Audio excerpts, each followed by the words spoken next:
I don't know if you know that about the Swedes. They do that thing where they see each other, they're walking along and they go, no, no! You know, that kind of noise.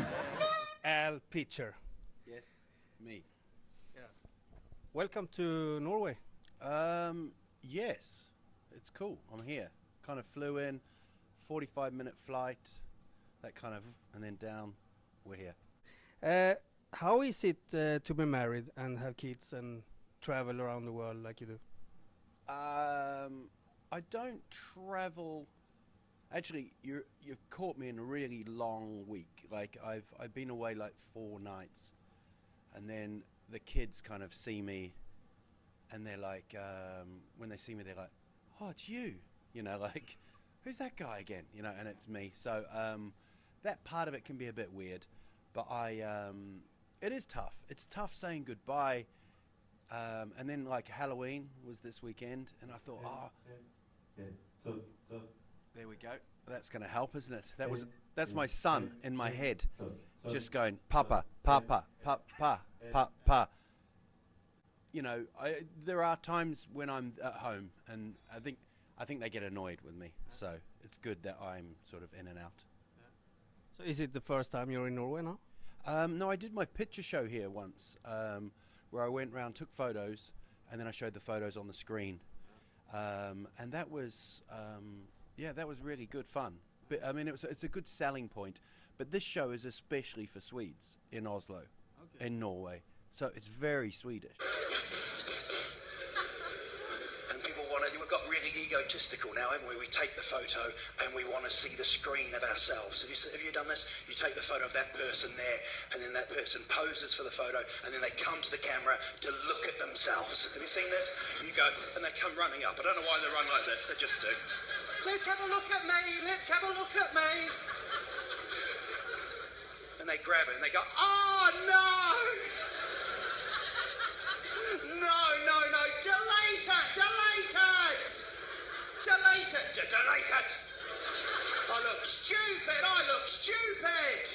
You grab the camera and go, no, that's what you fucking look like. What's the difference between Swedes and Norwegian people? Do you know? The money, they got the dollar, and they're drilling. No, there is a little bit of a difference. I did a show in Turkey with Tommy Steiner and Terje Sporsen and Jacob Erkvist, and we did Sverige versus Norge. We were Sverige, and yeah, there is a difference. I think the Norwegians got me more in English than they did Jacob in Swedish. So it's very much, it's still kind of similar. It's still Scandinavian. I find Denmark the hardest out of all Denmark. Yeah, I mean they're a bit kind of, I mean their language. I mean the Norwegian is kind of a bit more, you know, and Svenska's a bit, you know, bouncy and stuff. But the Danish is kind of like, and that means like, have you got any milk or something like that? Have you ever bombed like nobody laughs at you? No. I just had a flashback. It was like it was my Vietnam. Yeah, totally. You think you've got the skills. You think you've got it. You think you know. If I put this there and then that there and then that, then I've got the show. I did one in Bedford in England, and it was one of the worst nights of my life. I was on stage. I could hear my feet squeaking, like, you know. And the woman at the front, she was the boss of the company. I think company gigs can be harder than comedy clubs, but... Why is that? I think because they're kind of paid to be there, really. But weirdly, Scandinavian company gigs are amazing. I've had some brilliant ones here, but the English one, there's a difference in status in England as well. Like in the UK, as a comedian, if they haven't heard of you, if they go, ladies and gentlemen, here's our comedian for the night, Roberto Leander, they don't go, oh yeah, I know this guy. You know, they're like, you're funnier than him. Hey, you're shit, mate. You know. So if they don't know you, if you're not off the TV, it's very difficult. Whereas in Scandinavia, there is a status thing where they're like, oh, I like this guy. My company's bought this guy. He's cool. You know. And I remember once you and me, we worked together once in Sweden, Yeah. and there was this woman in the audience. Yes.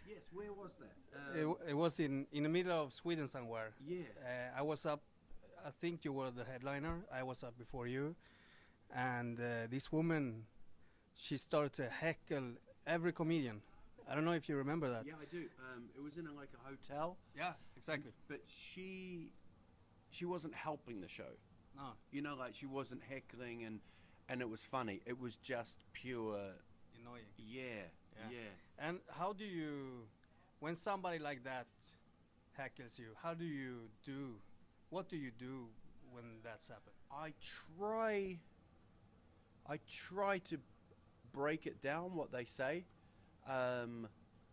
If it's your shit, I will say, well, I'm not really, am I? You know, like, we're having a decent time. What's wrong? You know, that kind of thing. But if it's, a lot of the times it can be just people shouting out, you know, ketchup, or, you know, like, it just can be random, like, something in their head goes, right, I got to say this, you know. So, heckling to me is a massive part of the show if you join in, you know. I mean, I've had shows now where a woman told me her cat was called Isis, you know, and she didn't think it was funny. She just goes, yeah, well, I've got a cat called Isis. And I'm like, you know, what if that gets lost, you know? You're looking in the park, Isis, where are you, you know? A woman in Sverige brought like a big korv, this big sausage korv, and she ran into the theatre with a korv to give me. I've got this weird ability, this let's call it a bit of luck, where I get things out of people in a kind of nice way. I'm very nice on stage. I don't want you sitting there thinking, oh my God, don't talk to me.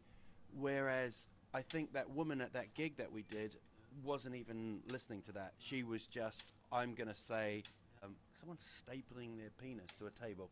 What's that noise? I don't know. It's something over there. Okay, that's a great answer. Great answer. Brilliant. Detective Leander. It's just over there somewhere. Yeah, Something's happening. What a wonderful place this is. I'm from New Zealand. Has anyone been there? Anyone done that? No. Are you from New Zealand? No, you're not. You just like that. It was as though you had like geography Tourette's or something like that. You were trying not to Malta like that, you know. How do you prepare for a big show like this tonight? I don't get stressed. I try and keep calm. I don't freak out until I'm kind of backstage. I hear the kind of the music before the show, and then I start thinking, all right, it's on now. And then I start doubting myself, going, what the hell am I doing? What am I doing this? You know? Are you still nervous when you're going up? Yes. Yeah. I mean, but more kind of, I can't wait to get out there. For me, it's like I always have to go to the toilet before and take a shit.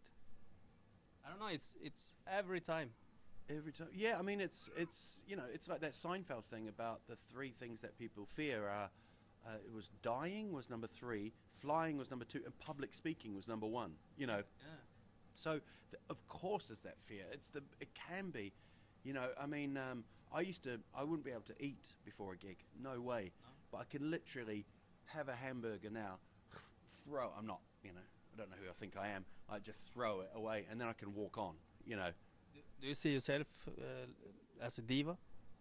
I've got a guy that goes on tour with me, a guy called Otto. He keeps me very much in check. Yeah. You know, like I'm not a diva at all, to be honest. But if I say something like, "Wouldn't mind a bottle of water or something," he's like, "All right, Lady Gaga," you know. So, yeah. Do you know if it's going to be an after party after this?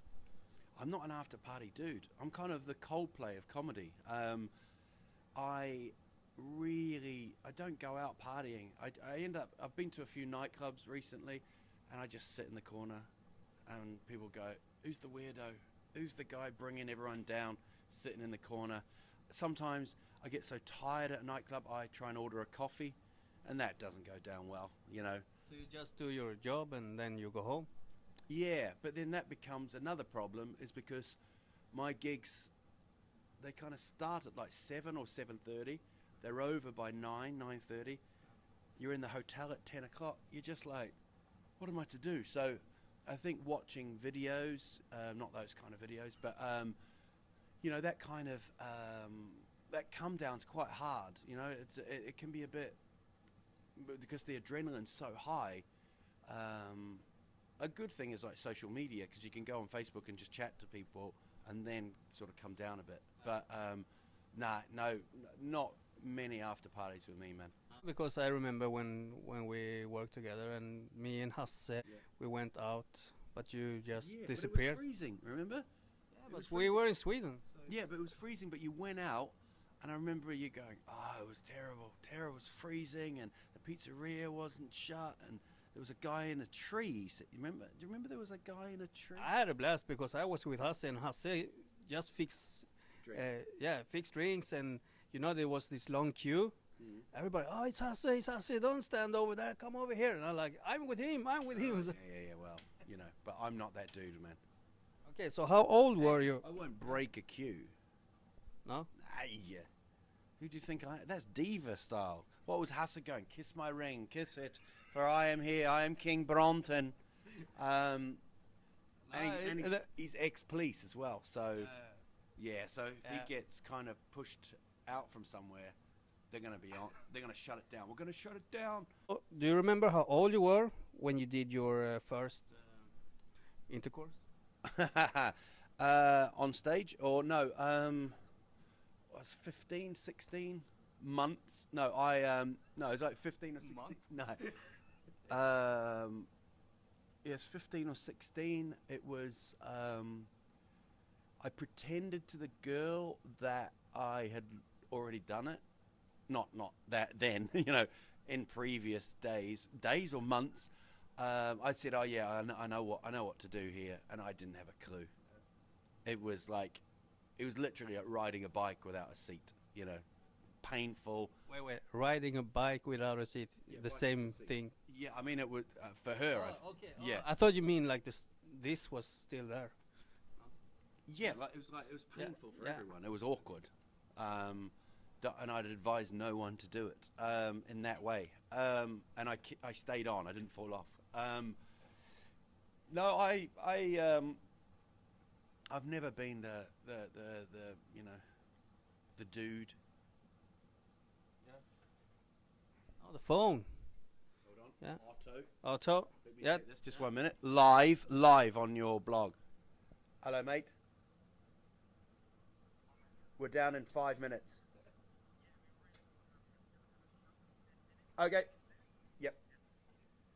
Is it always like this? The phone? That's the sound check. We've got to go and do the sound check because they're going to do a show in here in 10 minutes. The last question. Yeah. Are you coming back to Norway, do you think?